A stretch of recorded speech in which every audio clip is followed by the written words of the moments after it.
Yes, magandang araw po. Guest po natin si Dr. Joseph Mark Seguban, isang cardiologist. Ang ospital po niya ay sa Manila Doctors Hospital, Philippine Heart Center, sa St. Luke's Global at sa Asian Hospital. Ang topic ko po na itatanong kay Dr. Jomar Seguban ay tungkol sa heart failure. Doc Jomar, I guess marami kang pasyente na may heart failure. Ano ba ang naging dahilan? Bakit pumalya ang puso nila? So, yung mga pasyente pong pumapalya yung puso, kadalasan pa rin, ang pinaka mataas pa rin po ng cause ng pagpalya ng puso is may baradong ugat. So, yun pa rin po yung number one cause sa atin. So, pag may bara po yung ugat nila sa puso, syempre kung may bara doon, yung daloy po ng blood papunta po dun sa area ng heart nila, humihina. So, kadalasan pag humina po yun, eventually mamamatay na rin. Kaya, yung parte ng heart, yung pagpiga niya, humihina. So, ganun. Dahil nga, iyong espesyalidad ay yung mga tibok ng puso. Ang pagpalya ba ng tibok ng puso pwede rin mag-cause ng heart failure? So, yes. Kumbaga yung heart failure, kagaya ng sabi ko na pag humina siya, syempre yung pumping ability. Kaya po heart failure, yung pumping ability ng puso, humihina o pumapalya. So, kaya ang mga pasyenteng may heart failure, pwede po silang makaramdam ng nahihirapan po sila huminga, madali po mapagod, at yun, hindi na po sila masyadong makagalaw kasi konting galaw lang, pagpunta lang, lumalakad sila sa loob ng bahay nila, hinihingal na po sila. Oo. Yung iba naman po, habang natutulog sila, hindi sila makahiga ng flat kasi kailangan nilang itaas yung katawan nila para makahinga lang sila. So, yun yung problema sa mga pasyenteng pumapalya po yung heart. Nag-e-edema din ba sila o namamaga din ba yung paa nila? Isa sa mga pwede pong simptomas ng heart failure is yung pamamaga po ng paa. Bakit? Yung lower portion ng katawan po natin, syempre kailangan po yan iakyat papunta sa puso. Oo. So, kung ang puso po natin palyado po o mahina po yung pagpiga, nagba-backflow po yung dugo na dapat marireceive ng heart. So, kaya yung mga pasyente po may heart failure, nagkakaroon po sila ng manas o edema. Anong mga test pwede gawin para mapatunayan na ito nga ba ang cause ng heart failure nila o ano ang naging dahilan ng heart failure nila? Since sinabi ko kanina, yung number one cause ng heart failure yung barado pong ugat. Sa ECG, pwede na po tayo magkaroon ng idea kung meron po silang previous na heart attack, meron pong masikip na daluyan dun sa heart nila by the ECG. So, malaking bagay na po yung ECG at doon pwede rin natin ma-identify kung ang tibok ng puso nila is irregular na pwede pong mag-cause din ng heart failure. So, syempre puso, kailangan po maggawa po ang ECG para malaman natin doon pa lang as baseline test kung abnormal po yung heart niya. At even yung paglaki ng heart, makikita natin through the ECG kung lumalaki po yung puso nila. And kadalasan, yung mga may patients na may heart failure, yung puso nila lumalaki na rin po o nai-expand. Okay. Ano naman ang gamutan? Halimbawa, napatunayan, naku, mukhang humihina na pala yung puso. Ano ba yung, syempre, ang paggamot naman natin? May first line, second line. So, ano muna yung mga first line na pwedeng gamutan kapag humihina na ang puso ng isang tao? So, kadalasan, yung mga pasyente na may heart failure, kung galing po dun sa baradong ugat, syempre kailangan natin itutok yung gamutan natin through that. So, yung mga pang anti-cholesterol, kailangan maibigay dyan. Yung mga pampalabnaw ng dugo. And isa rin po sa mataas na cause ng heart failure is yung hypertension o high blood. So, kung ang pasyente po high blood, kailangan po natin mapababa yung yung blood pressure niya para hindi rin po sobra yung burden o yung stress sa puso. Kaya kailangan po makontrol yung presyon para po hindi po pumalya po yung ugat natin ay yung puso natin. So kailangan po i-manage natin yung heart failure. Mm-mm. Okay.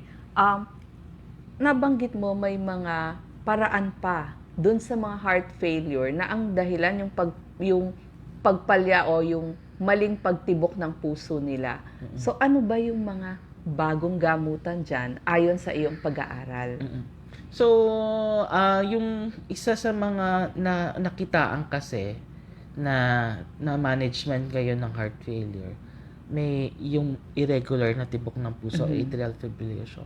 So, isa sa management sa heart failure, maliban dun sa mga usual na pagbibigay ng mga medication, di ba? So, may treatment tayo sa hypertension, kailangan din natin yung especially pag mataas yung tubig natin sa katawan, kailangan natin magbawas sa mga asin para makontrol yung blood pressure, di ba? Pero yung isa sa mga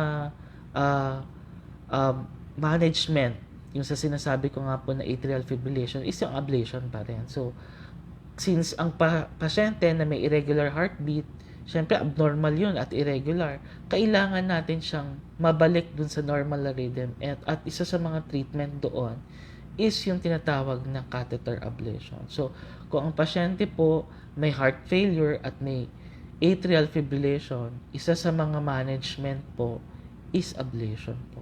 Para po maibalik yung irregular na tibok ng puso sa regular na rhythm.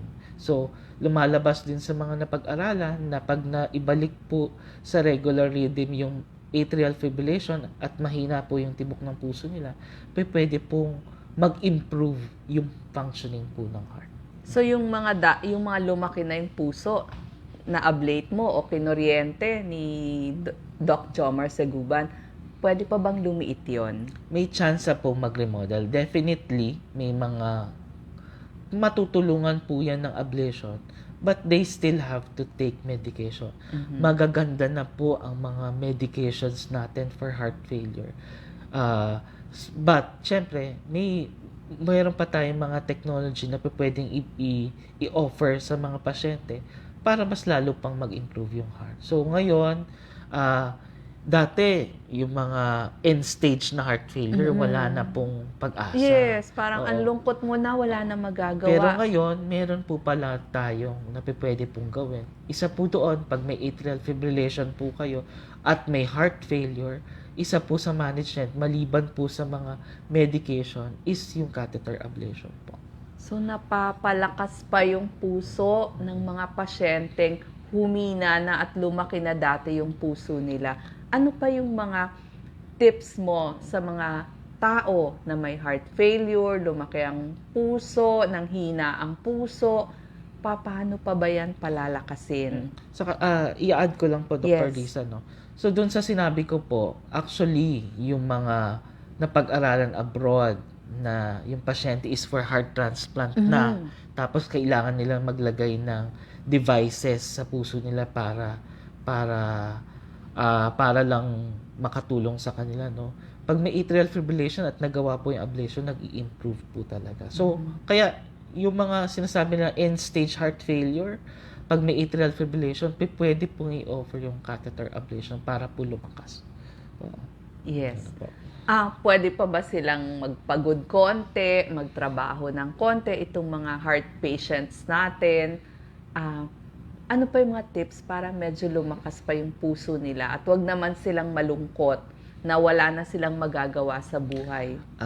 Siyempre, isa po sa mga management ng heart failure is, siyempre, maliban sa gamot, is yung mga risk factors o meron tayong pwedeng gawin eh. Pag may heart failure sila, kailangan talaga muna magbawas ng fluid. So, kung pwede pong ilimit yung fluid to 1 to 1.5 liters a day. Yung iba, yung pasyente, gamot nga ng gamot, pero yung hindi naman nila makontrol yung pag-inom nila ng tubig, hindi rin nagiging effective yung mga gamot. So, kaya kailangan po na pag may heart failure, kailangan muna magbawas po ng tubig sa katawan. So, kasama po doon yung pagbawas din po ng asin sa katawan. Kasi pag mataas po yung asin sa katawan, yan po yung mag-hold ng fluid sa katawan natin. And yung iba pong mga risk factors na sinasabi ko na kailangan po i-control, like yung high blood, yung diabetes, kailangan po yan i-manage. And kung meron din po sila ibang problema like yung sa thyroid, so kailangan po yun ma-check para po, syempre, ma-manage po natin holistically yung heart failure. Yes. So, narinig niyo po si Dr. Jomar Seguban. Espesyalidad din po niya ang paggamot sa inyong mga puso, bukod pa doon sa tibok ng puso. So, final words, Dr. Jomar. So, sa mga pasyente pong may heart failure, unang-una kailangan po natin malaman kung bakit po pumalya yung puso nyo. So, kailangan po natin ma-diagnose. So, ngayon marami naman po tayong pwedeng may offer ang pasyente. Pero ang pinaka-importante po doon is malaman po natin kung ano po yung dahilan kung bakit po kayo pumalya ng puso. So, ngayon, meron na po tayong magagandang mga gamot para po kayo ay tulungan. So, hindi pa huli ang lahat. So, sa ngayon, kami po ay, kaya po namin ito produce para po maipaalam sa inyo na meron pa pong magandang gamutan para sa mga pasyenteng may heart failure. Yes, may pag-asa pa. Kaya po kayo in-educate ni Dr. Jomar Seguban. So, maraming salamat sa Maraming pakikinig. salamat. Hanggang sa next guesting ni Dr. Jomar. Salamat Goodbye po. po.